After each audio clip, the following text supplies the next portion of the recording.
Hello दोस्तों, स्वागत है आपका आज की वीडियो में। और आज हम देखने वाले हैं क्लास 10th के लिए एसएसटी के लिए टॉप 100 एमसीक्यूज जो कि आपके आने वाले एग्जाम के लिए बहुत ही इंपॉर्टेंट होने वाले हैं। तो चलिए बिना वक्त गवाए शुरू करते हैं। पहला प्रश्न है, मुद्रा का प्राथमिक कार्य क्या है? तो मुद्रा का जो प्राथमिक कार्य है वो है आपका विनिमय का माध्यम। इसके अलावा आपसे अगर सवाल पूछा जाए कि मुद्रा का कार्य क्या है, तो ये सारे पॉइंट्स जो आपको लिखे गए हैं वो सारे मुद्रा के कार्य है। वो विनिमय का माध्यम भी है, मूल्य का हस्तांतरण भी है, विलंबित मान का भुगतान भी करता है और मूल्य का संचय भी करता है। तो ये सारे। इसके अलावा अगर आपसे कभी सवाल पूछे जाते हैं कि किस प्रकार से मुद्रा ने वस्तु विनिमय प्रणाली की कठिनाइयों को खत्म किया है, तो उसमें भी आप ये सारे पॉइंट्स को ऐड कर सकते हैं और इसको अच्छे से एक्सप्लेन कर देंगे। अगले प्रश्न की ओर हम लोग बढ़ते हैं। हमारा अगला प्रश्न है, मुद्रा का प्राचीनतम रूप क्या है? तो मुद्रा का जो प्राचीनतम रूप है वो है आपका वस्तु मुद्रा, जो पहले के समय में चला करता था, जिसको हम लोग वस्तु विनिमय प्रणाली भी कहते हैं। इसके अलावा आपसे वस्तु विनिमय प्रणाली से कुछ सवाल पूछे जाएंगे। वो पूछा जा सकता है वस्तु विनिमय प्रणाली की कठिनाइयों को लेकर के कि वस्तु विनिमय प्रणाली की क्या क्या कठिनाइयाँ थी। आगे चलते हैं अपने अगले प्रश्न की ओर। हमारा अगला प्रश्न है, मुद्रा ने साख प्रणाली को कैसा बनाया है? तो मुद्रा ने साख प्रणाली को बना दिया है संभव। बहुत आसानी से हम लोग अब इसके द्वारा साख वगैरह ले सकते हैं। अगला प्रश्न है हमारा, मुद्रा एक अच्छा है। क्या है मुद्रा एक अच्छा? तो रैयत है, मालिक है, राजा है या सेवक है? तो ये एक प्रकार का सेवक है। कुछ कुछ हम लोग अलग तरीके के क्वेश्चन भी इसमें डील करेंगे जो हो सकता है आपके एग्जाम में अभी तक नहीं पूछे गए लेकिन शायद आगे पूछे जा सकते हैं। तो अगला प्रश्न हम अपना देखते हैं। अगला प्रश्न है हमारा, निम्न में से कौन सा आधुनिक मुद्रा का एक रूप है? तो आधुनिक मुद्रा का अगर रूप पूछा जाए तो वो है आपका कागज का नोट, जो कि आधुनिक मुद्रा का रूप है। इसके अलावा इससे कुछ सवाल हम देख लेते हैं कि जो कागज का नोट वगैरह होता है ये कौन पब्लिश करता है? तो ये पब्लिश करने का काम है आपका आरबीआई का। और आरबीआई की स्थापना से लेकर के आपके पूछे जा सकते हैं। तो आरबीआई की स्थापना 1 अप्रैल 1935 को हुई थी। इसके अलावा आरबीआई को कहा जाता है केंद्रीय बैंक भी कहा जाता है, और ये बैंकों का बैंक भी कहलाता है जो पूरे बैंक पर निरीक्षण करता है। तो आज के समय में अगर आधुनिक मुद्रा आपसे पूछा जाए तो आधुनिक मुद्रा है आपका कागज नोट। इसके अलावा एक सवाल और याद रखिएगा कि कौन सी मुद्रा आरबीआई पब्लिश नहीं करती? तो 1 रुपये का नोट, 1 रुपये का नोट और जो सिक्का है वो आरबीआई पब्लिश नहीं करती। इसके अलावा जितने भी मुद्रा आपको दिखेंगे, जितने भी पैसे आपको दिखेंगे वो सारे आरबीआई के द्वारा पब्लिश किए जाते हैं। अब हम चलते हैं अपने अगले प्रश्न की ओर। हमारा अगला प्रश्न है, निम्न में से कौन सा मुद्रा का एक आधुनिक रूप नहीं है? तो आधुनिक रूप नहीं है तो ये है आपका जमा। अगला प्रश्न है हमारा, निम्नलिखित में से कौन सा मुद्रा का कार्य नहीं है? तो मुद्रा का कार्य है आपका इसमें से उत्पादन। मुद्रा उत्पादन नहीं करता है, क्योंकि बाकी सारे जो विनिमय का माध्यम, मूल्य का मापक और मूल्य का संचय, ये सारे मुद्रा के काम है। तो ये बच गया आपका उत्पादन। तो उत्पादन मुद्रा का कार्य नहीं है। अगले प्रश्न की ओर हम लोग बढ़ते हैं। हमारा अगला प्रश्न है, किस धातु का मुद्रा के रूप में सर्वाधिक प्रयोग हुआ है? तो अगर बात किया जाए कि किस धातु का सर्वाधिक प्रयोग हुआ है मुद्रा के रूप में, तो वो है आपका चांदी और सोना। और इसमें कुछ प्रॉब्लम्स आ गई थी, इसके कुछ प्रॉब्लम्स थे। प्रॉब्लम्स ये था, कैरी करना काफ़ी प्रॉब्लमेटिक होता था। इसके अलावा इसको लोग स्टॉक करने लगते थे और बाद में इसको अलग तरीके से ब्लैक मार्केटिंग किया जाता था। इसलिए धीरे धीरे लोगों को मुद्रा की मनी की आवश्यकता पड़ी और आज के टाइम पर हम लोग देख रहे हैं कि किस प्रकार से प्लास्टिक नोट वगैरह का इस्तेमाल होता है। और आने वाले समय में वर्चुअल नोट्स का भी इस्तेमाल किया जाएगा, वर्चुअल करेंसीज के इस्तेमाल किए जाएंगे। अगला जो सवाल है हमारा, अगला सवाल है, किस मुद्रा के चलते विनिमय का कार्य सरल हो गया है? तो वो है आपका पत्र मुद्रा।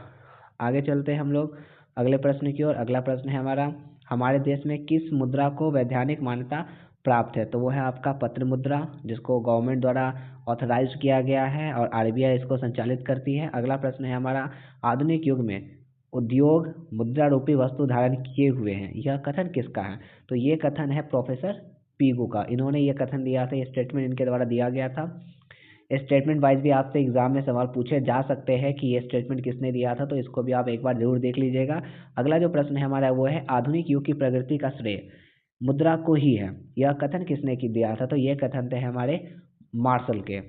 तो अगला प्रश्न है हमारा, विनिमय के रूप है। तो विनिमय के कितने रूप होते हैं? तो विनिमय के दो रूप होते हैं। आप हमें कमेंट करके बताएं कि ये दो रूप कौन कौन से हैं।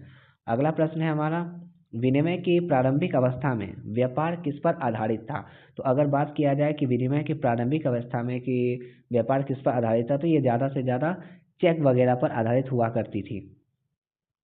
अगला प्रश्न है, सॉरी, इसका विनिमय की प्रारंभिक अवस्था के पूछा गया है तो इसका आंसर होगा वस्तु विनिमय। तो पहले के समय में लोग वस्तु विनिमय प्रणाली की ही ज़्यादा से ज़्यादा प्रचलन था और इसी का लोग इस्तेमाल भी किया करते थे। अगला प्रश्न है हमारा, अगला प्रश्न, विनिमय का सर्वोत्तम माध्यम क्या है? तो विनिमय का अगर सर्वोत्तम माध्यम का बात किया जाए तो वर्तमान में आपका मुद्रा है, जो कि जिसके माध्यम से आप आसानी से किसी प्रकार का ट्रांजेक्शन वगैरह कर सकते हैं। अगला प्रश्न है, वस्तु विनिमय प्रणाली में विनिमय होता है।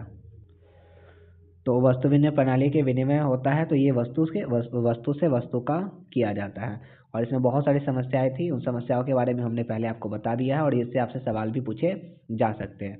अगला प्रश्न है, वस्तु विनिमय प्रणाली की मुख्य कठिनाइयाँ क्या थी? तो यही है, तो मूल्य का मापन में कठिनाई, कि पहले चीज़ों का वैल्यूज नहीं किया जा सकता था, लोग चीज़ों का वैल्यू नहीं कर पाते थे कि कौन सी वस्तु कितने दाम की है।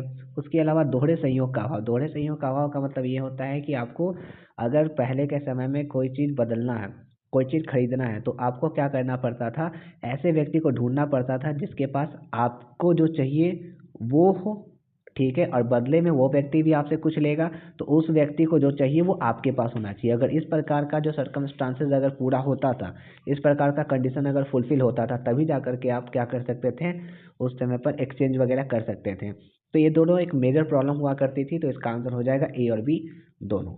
अगला प्रश्न है हमारा, साख का एक पक्ष है, तो साख का एक पक्ष है ऋण, इसका मतलब ऋण से ही है। आगे चलते हैं हम, अगला प्रश्न है हमारा, साख का अर्थ क्या होता है? तो साख का जो अर्थ होता है वो है ऋण लौटाने की क्षमता दोनों और विश्वास करना। देखिए सिंपल सी बात है कि आपको कोई लोन कब देगा, आपको कोई क्रेडिट वगैरह कब देगा, जब उसको ये विश्वास हो कि आप उसके पैसे को क्या करिएगा, लौटा दीजिएगा, ठीक है, और आपके पास वो कैपेबिलिटी होना चाहिए, तो कोई भी व्यक्ति आसानी से आपको लोन वगैरह प्रोवाइड कर देगा। तो इसका जो आंसर है ये है ए और बी दोनों।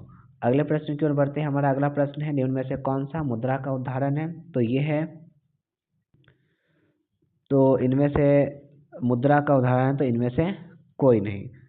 तो आगे की ओर चलते हैं हम लोग अगले प्रश्न की ओर। अगला प्रश्न है हमारा, मौद्रिक युग का आरंभ किस शताब्दी में हुआ था? तो मौद्रिक युग के बारे में बात किया जाए तो मौद्रिक युग का आरंभ जो हुआ था आपका, वो हुआ था 17वीं शताब्दी के आसपास में। अगला जो प्रश्न है हमारा, अगला प्रश्न है, इनमें से कौन विधिग्राह्य मुद्रा है? तो ये है आपका 10 रुपये का नोट, ये विधिग्राह्य मुद्रा है, ठीक है। अगला जो सवाल है, अगला सवाल है आपका, नेपाल की मुद्रा का क्या नाम है? तो नेपाल की मुद्रा के बारे में बात किया जाए तो ये नेपाल की मुद्रा है रुपया। इसके अलावा पाकिस्तान और भारत तीनों की जो मुद्रा है वो है आपका रुपया। रूस की मुद्रा के बारे में बात किया जाए, रूस की मुद्रा क्या है? तो रूस की मुद्रा है आपका रूबल। अगला प्रश्न है हमारा, स्वीडन की मुद्रा क्या है? तो स्वीडन की जो मुद्रा है वो है आपका क्रोना। अगला प्रश्न है, विकास का सबसे अच्छा मापदंड क्या है?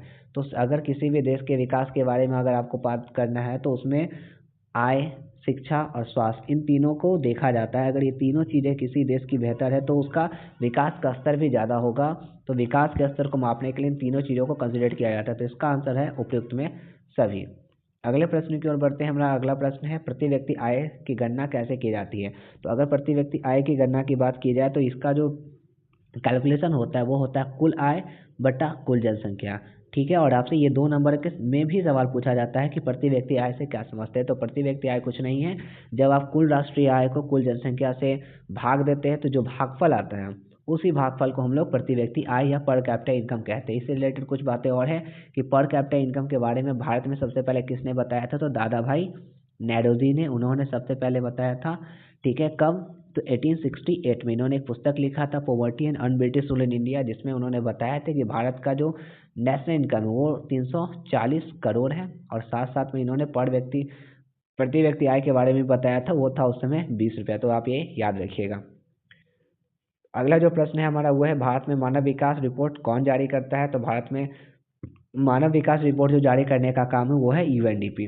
और यूएनडीपी ये किस बेसिस पर आपको ये रिपोर्ट जनरेट करती है? तो ये है आपका हेल्थ, यानी कि स्वास्थ्य,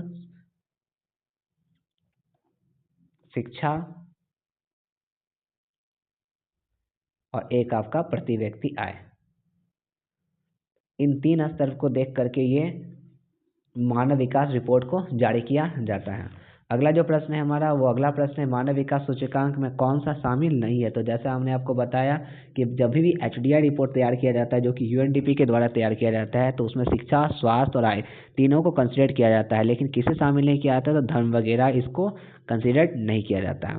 तो अगला प्रश्न है हमारा, वो है हमारा, प्राथमिक क्षेत्र का संबंध किससे है। तो प्राथमिक क्षेत्र को जो इकोनॉमी होता है, इकोनॉमी में तीन क्षेत्र होते हैं। वो होता है आपका प्राथमिक क्षेत्र, द्वितीयक क्षेत्र और एक होता है आपका तृतीयक क्षेत्र। तो प्राथमिक क्षेत्र का बात किया जाए तो प्राथमिक क्षेत्र को कहा जाता है आपका कृषि क्षेत्र, जो कि मेनली नेचुरल रिसोर्सेज से डील करता है। द्वितीयक क्षेत्र को कहा जाता है उद्योग क्षेत्र या विनिर्माण क्षेत्र भी कहा जाता है। और तीसरा जो आपका क्षेत्र है वो है आपका सेवा क्षेत्र। तो जो हमारा सवाल है वो सवाल है आपका कि प्राथमिक क्षेत्र का संबंध किससे, तो इसका आंसर हो जाएगा कृषि की। प्राथमिक क्षेत्र का संबंध है कृषि से। अगला द्वितीयक क्षेत्र, जैसा कि हमने आपको बताया कि द्वितीयक क्षेत्र का उदाहरण क्या है, तो द्वितीयक क्षेत्र का उदाहरण है आपका कपड़ा उद्योग। अगला प्रश्न है हमारा, तृतीयक क्षेत्र को क्या कहते हैं। तो अभी जो जस्ट हमने आपको बताया तीनों क्षेत्र के बारे में कि तीनों क्षेत्र में क्या है, प्राथमिक क्षेत्र आपका कृषि क्षेत्र, द्वितीयक क्षेत्र आपका उद्योग क्षेत्र और तृतीयक क्षेत्र जो आपका वो होता है आपका सेवा क्षेत्र। ठीक है, अब अगले प्रश्न की ओर बढ़ते हैं। हमारा अगला प्रश्न है, भारत में सबसे अधिक रोजगार किस क्षेत्र में है। तो एक बात याद रखिएगा कि अगर रोजगार के बारे में पूछा जाए कि रोजगार किस में है, तो वो तो आपका प्राथमिक क्षेत्र में ही है। ठीक है, लेकिन अगर आपसे कभी ये पूछा जाए कि भारत में जो GDP है उसमें सबसे ज़्यादा कंट्रीब्यूशन किसका है, तो वो है आपका तृतीयक क्षेत्र का। अब अगले प्रश्न की ओर बढ़ते हैं। हमारा अगला प्रश्न है, संगठित क्षेत्र का उदाहरण क्या है। तो संगठित क्षेत्र का उदाहरण है कर्मचारी। ठीक है, सरकारी कर्मचारी। दो क्षेत्र होते हैं आपका, एक संगठित और एक होता है असंगठित। तो संगठित क्षेत्र वो होते हैं जहाँ पर सरकार का नियंत्रण होता है, जहाँ पर मजदूरी, जहाँ पर वेजेस वगैरह फिक्स होते हैं, जहाँ पर वर्किंग आवर फिक्स होता है, काम करने का समय सब कुछ फिक्स होता है। ठीक है, और सरकार इस पर नियंत्रण रखती है। जबकि असंगठित क्षेत्र वो होता है जहाँ पर सरकार का नियंत्रण नहीं होता है। बहुत सारे जगहों पे आपने देखा होगा कि लोगों से 10-10 घंटे 12-12 घंटे काम करवाए जाते हैं और उनको मजदूरी बहुत ही, उनको इनकम बहुत ही कम दी जाती है। तो ये दो तरीके के क्षेत्र होते हैं, आप याद रखिए, ध्यान रखिएगा। अगला जो प्रश्न है वही है हमारा कि असंगठित क्षेत्र में क्या नहीं होता है। तो निश्चित वेतन भी नहीं होता है, नौकरी की भी कोई सुरक्षा नहीं होती है, सामाजिक सुरक्षा भी नहीं होती है। तो इसका आंसर है आपका उपयुक्त में सभी। अगला जो प्रश्न है हमारा, वो प्रश्न है हमारा, भारत में सबसे बड़ा सार्वजनिक क्षेत्र बैंक कौन सा है। तो भारत में अगर सबसे बड़ा सार्वजनिक क्षेत्र बैंक का बात किया जाए तो है आपका SBI। अगला प्रश्न है हमारा, मुद्रा का मुख्य कार्य क्या है। तो मुद्रा के कार्य के बारे में हमने पहले भी बात कर लिया है कि मुद्रा का जो मुख्य कार्य है वो है आपका विनिमय का माध्यम, मूल्य का संचय और मूल्य का मापक। ये सभी मुद्रा के एक मुख्य कार्य में आते हैं। तो इसका आंसर उपयुक्त सभी है। अगला है, बैंक जमा पर कौन सा ब्याज देता है। तो अगर बात किया जाए कि बैंक जमा पर कौन सा ब्याज दिया जाता है, तो जमा ब्याज आपको मिलता है। अगला प्रश्न है, ऋण का गलत स्रोत कौन सा है। तो ऋण का अगर गलत स्रोत के इन द सेंस कि इसमें से कौन, सॉरी ये क्वेश्चन में कुछ मिस्टेक है। चलते हैं हम फिलहाल अपने अगले प्रश्न की ओर। अगला प्रश्न है हमारा, साख का क्या अर्थ होता है। साख के अर्थ के बारे में हमने जैसे ही आपको बताया, साख का अर्थ क्या होता है, उधार से होता है। और साख का मतलब आपके रेपुटेशन से होता है कि जिस व्यक्ति का रेपुटेशन ज़्यादा होगा उसको उतनी आसानी से साख यानी कि लोन वगैरह प्रोवाइड कर दी जाएगी। ठीक है, तो अब अपने अगले प्रश्न की ओर बढ़ते हैं। हमारा अगला प्रश्न है, SHG का पूरा नाम क्या है। तो SHG का अगर पूरा नाम के बारे में बात किया जाए तो इसका पूरा नाम होता है आपका सेल्फ हेल्प ग्रुप, जिसको हिंदी में स्वयं सहायता समूह कहते हैं, जिसमें 15 से 20 लोग होते हैं, खास तौर पर महिलाएं होती हैं। ठीक है, और ये अपने जो 25 से लेकर के 100 रुपये तक का बचत करती है और जिस भी महिलाओं को इसकी आवश्यकता होती है उनको कम ब्याज पर लोन वगैरह दिया जाता है। चाहे वो व्यापार करना हो, चाहे किसी प्रकार का भी कोई आवश्यकता हो, तब उनको ये दिया जाता है। अब अगला प्रश्न है हमारा कि वैश्वीकरण का क्या अर्थ होता है। तो वैश्वीकरण का अर्थ होता है विश्व का एकीकरण, कि जब दो या दो से ज़्यादा देश एक दूसरे में आपस में कनेक्ट होते हैं, व्यापारिक गतिविधि बढ़ाते हैं, तो इस प्रकार के जो प्रोसेस होता है, इस प्रकार की गतिविधि को, प्रक्रिया को हम लोग वैश्वीकरण कहते हैं। अगला प्रश्न है हमारा, अगला प्रश्न है, बहुराष्ट्रीय कंपनी किसे कहते हैं। तो बहुराष्ट्रीय कंपनी हम कहते हैं जो ऐसी कंपनी जो बहुत सारे देशों में, यानी कि जिनकी शाखाएं जो होती है, ब्रांचेस जो होते हैं, बहुत सारे देशों में फैली होती है। तो इसका आंसर है आपका जो कई देशों में कार्यरत होते हैं, ऐसी कंपनी को हम लोग बहुराष्ट्रीय कंपनी कहते हैं। अगला प्रश्न है हमारा, WTO का पूरा नाम क्या है। तो WTO का जो पूरा नाम है वो है आपका वर्ल्ड ट्रेड ऑर्गेनाइजेशन, जिसकी स्थापना से भी रिलेटेड आपके 1 नंबर के ऑब्जेक्टिव पूछे जाते हैं, तो वो है 1995। तो 1995 में WTO की स्थापना की गई थी। अब अगला प्रश्न है हमारा, विदेशी व्यापार का क्या लाभ होता है? तो विदेशी व्यापार का लाभ है कि इसमें रोजगार में बढ़त होती है, तकनीक मिलती है, आय बढ़ती है और उपयुक्त में सभी। तो इसका आंसर है हमारा उपयुक्त सभी। अगला प्रश्न है, उपभोक्ता आंदोलन का मुख्य उद्देश्य क्या था? उपभोक्ता आंदोलन के बारे में बात किया जाए तो उपभोक्ता आंदोलन का मुख्य उद्देश्य था उपभोक्ता का संरक्षण, कि उस समय पर बहुत सारी ऐसी गतिविधि होती थी जिसमें उपभोक्ताओं को अलग अलग प्रकार से बेवकूफ़ बना दिया जाता था, ठग लिया जाता था। ठीक है, तो उनको लेकर के उपभोक्ता आंदोलन किए गए थे। तो इसका जो मुख्य उद्देश्य था वो था आपको उपभोक्ताओं का संरक्षण करना। ठीक है, जिसके लिए बाद में जाकर उपभोक्ता संरक्षण अधिनियम भी लाया गया भारत में, जो कि उपभोक्ताओं के आवश्यकता की संरक्षण करती है, बचाने का प्रयास करती है। भारत में अगला जो प्रश्न है हमारा वो ये है, भारत में उपभोक्ता दिवस कब मनाया जाता है? तो भारत में अगर बात किया जाए उपभोक्ता दिवस कब मनाया जाता है, वो है आपका 24 दिसंबर को आपका उपभोक्ता दिवस मनाया जाता है। अगला है, उपभोक्ता संरक्षण अधिनियम किस वर्ष पारित हुआ था? तो उपभोक्ता संरक्षण अधिनियम आई, जिसको हम लोग शॉर्ट में कोपरा भी आपको एग्जाम में देखा हुआ मिल जाएगा। तो कोपरा कहा जाता है कंज्यूमर प्रोटेक्शन एक्ट। तो ये हुआ था 1986 में, जिसके तहत बाद में जाकर के आपको 3 फॉरम कंज्यूमर फॉरम बनाए गए थे, जिसमें आता है आपका एक डिस्ट्रिक्ट फॉरम, एक आता है स्टेट फॉरम और एक आता है आपका सेंट्रल फॉरम। यानी कि जहाँ पर भी आपको 20 लाख से कम धोखाधड़ी का कोई केस होता है तो वो जाता है डिस्ट्रिक्ट फॉरम में। 20 लाख से लेकर के 1 करोड़ तक का जो कंडीशंस होता है तो उसके लिए आप स्टेट फॉरम जा सकते हो, और 1 करोड़ से ज़्यादा का अगर फ्रॉडगिरी होता है तो उसके लिए आप सेंट्रल में जा सकते हैं, यानी केंद्र फॉरम में जा सकते हैं। अगला जो प्रश्न है हमारा वो है, ISI का चिन्ह किससे संबंधित है? तो ISI का जो चिन्ह है वो संबंधित है आपका औद्योगिक उत्पाद से। ठीक है, सोना चांदी से भी रिलेटेड पूछा जाएगा तो सोना से रिलेटेड है आपका हॉलमार्क। तो हॉलमार्क चिन्ह संबंधित है आपका सोना से, लेकिन यहाँ ISI के बारे में पूछा गया तो ISI का संबंध है आपका औद्योगिक उत्पाद से। अगला प्रश्न है, एग मार्क किससे संबंधित है? तो एग मार्क संबंधित है कृषि उत्पाद से। उपभोक्ता के अधिकारों की संख्या कितनी है? तो उपभोक्ता के अधिकारों की अगर संख्या की बात की जाए तो वो 6 है। ठीक है, आगे हम लोग चलते हैं अगले प्रश्न की, और अगला प्रश्न है हमारा, जानकारी का अधिकार यानी कि राइट टू इन्फॉर्मेशन किससे संबंधित है? तो राइट टू इन्फॉर्मेशन संबंधित है आपका सूचना से। ठीक है, इसकी शुरुआत हुई थी सबसे पहले राजस्थान में, राजस्थान के जो नागौर जिला था वहाँ से इसकी शुरुआत सबसे पहले हुई थी सूचना के अधिकार को लेकर के। अगला प्रश्न है हमारा, बाजार में गलत तौल क्या कहलाता है? तो बाजार में जो गलत तौल है वो कहलाता है आपका शोषण, एक प्रकार का, कि जनता को इस प्रकार से शोषित, यानी कि जो उपभोक्ता है उसको शोषित किया जा रहा है। अगला प्रश्न है, उपभोक्ता अदालत को और क्या कहा जाता है? तो उपभोक्ता अदालत को और क्या कहा जाता है? तो ये है आपका न्यायालय, जिला परिषद, उपभोक्ता फोरम या पंचायत। तो इसका आंसर हो जाएगा उपभोक्ता फोरम। और हमने आपको बताया कि ये 3 टीयर्स के होती है, जिसमें आपका जिला फोरम, राज्य फोरम और फिर केंद्र फॉरम। 20 लाख से अगर कम का अगर कहीं पर धोखाधड़ी हुआ तो उसके लिए आपको जिला फॉरम जाना होगा। 20 लाख से अगर 1 करोड़ के बीच में है तो राज्य फॉरम, और 1 करोड़ से ज़्यादा है तो आपको केंद्र फॉरम में अपील करना होगा। अगला प्रश्न है, भारत में उपभोक्ता आंदोलन कब शुरू हुआ था? तो भारत में उपभोक्ता आंदोलन 1970 के दशक में शुरू हुआ था, जिसके बाद 1986 में फिर उपभोक्ता अधिनियम लाया गया।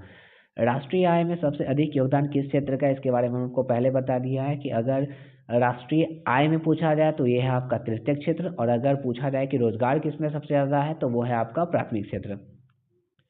अगला प्रश्न है आपका, सेवा क्षेत्र का उदाहरण नहीं है? तो सेवा क्षेत्र का इसमें से उदाहरण है नहीं है आपका, वो है किसान, क्योंकि किसान आपके संबंधित होते हैं प्राथमिक क्षेत्र से, जो कि कृषि से संबंधित है।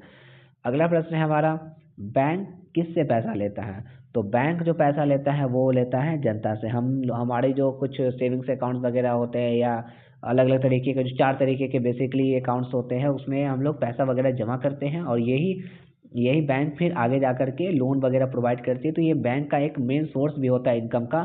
ठीक है, तो बैंक किससे पैसा लेती है? तो मेनली जनता वगैरह से ही पैसा लेती है। आगे है हमारा, RBI का पूरा नाम क्या है? तो ये है आपका रिजर्व बैंक ऑफ इंडिया, जिसकी स्थापना 1 अप्रैल 1935। ठीक है, 1 अप्रैल 1935 को इसकी स्थापना हुई थी, और 1949 को इसका राष्ट्रीयकरण किया गया था, यानी कि नेशनलाइजेशन किया गया था। इसके अलावा कभी पूछा जाए तो 1969 में भी 14 बैंकों का नेशनलाइजेशन किया गया था। अगले प्रश्न की ओर बढ़ते हैं। हमारा अगला प्रश्न, भारत में नोट जारी करने का अधिकार किसे है? तो भारत में नोट जारी करने का अधिकार है आपका RBI को। ठीक है, और ये क्या कौन सा नोट पब्लिश नहीं करती है? तो 1 रुपये का नोट पब्लिश नहीं करती है।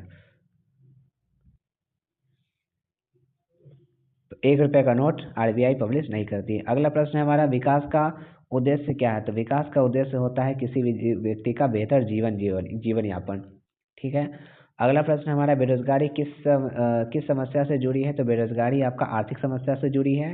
आर्थिक मतलब जहाँ भी आर्थिक है वहाँ पैसों की तंगी वगैरह। ठीक है। अगला जो प्रश्न है हमारा, अगला प्रश्न है, वैश्वीकरण से कौन सा नुकसान हो सकता है? सॉरी, वैश्वीकरण से कौन सा नुकसान हो सकता है? तो इसका आंसर है आपका स्थानीय उद्योग पर प्रभाव। तो आज के दौर पे भी आपने देखा होगा कि जैसे जैसे वैश्वीकरण तो हुआ है तो बहुत तरीके के आपको प्रॉफिट्स वगैरह लाभ वगैरह देखने को मिल रहे होंगे, लेकिन ऐसे बहुत सारे कंपनीज वगैरह छोटे छोटे उद्योग वगैरह थे जो कि इस वैश्वीकरण की वजह से बंद भी हो चुके हैं। ठीक है। तो इससे स्थानीय उद्योगों पर भी प्रभाव पड़ता है। अगला है आपका अगला प्रश्न, निजी क्षेत्र का उदाहरण क्या है? तो निजी क्षेत्र का उदाहरण है आपका टाटा। बाकी ये जो है रेलवे, डाकघर, बीएसएनएल, ये सारे आता है आपका सरकारी के अंतर्गत आता है। सार्वजनिक क्षेत्र का उद्देश्य क्या होता है? तो सार्वजनिक क्षेत्र का सिंपल सा उद्देश्य होता है आपका सेवा करना। जो आपका निजी क्षेत्र होता है उसका मेन पर्पस होता है लाभ कमाना, जबकि जो सार्वजनिक क्षेत्र होता है उसका मेन मकसद होता है सेवा करना। अगला प्रश्न है हमारा, गरीबी रेखा से नीचे रहने वाले लोगों को क्या कहते हैं? तो जो लोग गरीबी रेखा के नीचे रहते हैं उन्हें हम लोग गरीब ही कहेंगे, और इसके लिए एक बेंचमार्क भी सेट किया गया है कि अगर उस कंडीशंस को आप फॉलो करते हैं, उसके नीचे है, तो आप गरीबी रेखा के नीचे कहलाएंगे। अगला जो सवाल है वो हमारा है, रोजगार का अवसर किससे बढ़ता है? तो रोजगार का अवसर बढ़ता है आपका शिक्षा, उद्योग, सेवा क्षेत्र, इन सभी से आपका रोजगार का जो क्षेत्र है, अवसर है, वो बढ़ता है। तो इसका आंसर है उपयुक्त सभी। अगला प्रश्न है हमारा, ग्रामीण बैंक किसके लिए बनाए गए हैं? तो ग्रामीण बैंक सिंपल सी बात है किसके लिए बनाए गए थे? वो किसानों के लिए बनाए गए थे। और इससे संबंधित एक और बैंक आता है आपका, वो है नाबार्ड। नाबार्ड से कभी कभी आपका पूछा जाएगा 1 नंबर का ऑब्जेक्टिव कि नाबार्ड की स्थापना कब हुई थी? तो नाबार्ड की स्थापना 1982 में की गई थी। ठीक है। जिसका फुल फॉर्म होता है national agriculture bank for rural development. अगला जो प्रश्न है हमारा, वो अगला प्रश्न है, साक्षरता दर किसका संकेत है? तो साक्षरता दर सिंपल सी बात है, वो संकेत है आपका शिक्षा का, कि जिस देश में साक्षरता दर बेहतर होती चली जाएगी यानी उसमें शिक्षा का स्तर भी बढ़ता चला जा रहा है। अगला प्रश्न है, भारत एक क्या है? तो भारत एक अभी विकासशील देश है। अगला प्रश्न की ओर हम बढ़ते हैं। अगला प्रश्न है, विश्व बैंक का मुख्यालय कहाँ है? तो अगर वर्ल्ड बैंक के बारे में बात करें तो वर्ल्ड बैंक का जो आपको हेडक्वार्टर्स देखा जाए तो हेडक्वार्टर्स है आपका वाशिंगटन डीसी में। अगले प्रश्न की ओर बढ़ते हैं। अगला प्रश्न है हमारा, आर्थिक विकास का आधार क्या है? तो आर्थिक विकास का आधार है आपका इसमें जनसंख्या, संसाधन, उत्पादन। तो इसका आंसर है आपका उपयुक्त सभी। अगला प्रश्न है आपका, मानव संसाधन का अर्थ क्या होता है? तो मानव संसाधन का अर्थ होता है आपका मानव शक्ति, और जिस देश में मानव संसाधन पर बेहतरीन काम किया जाएगा वो देश उतना ज़्यादा आने के वाले समय में विकसित करेगा।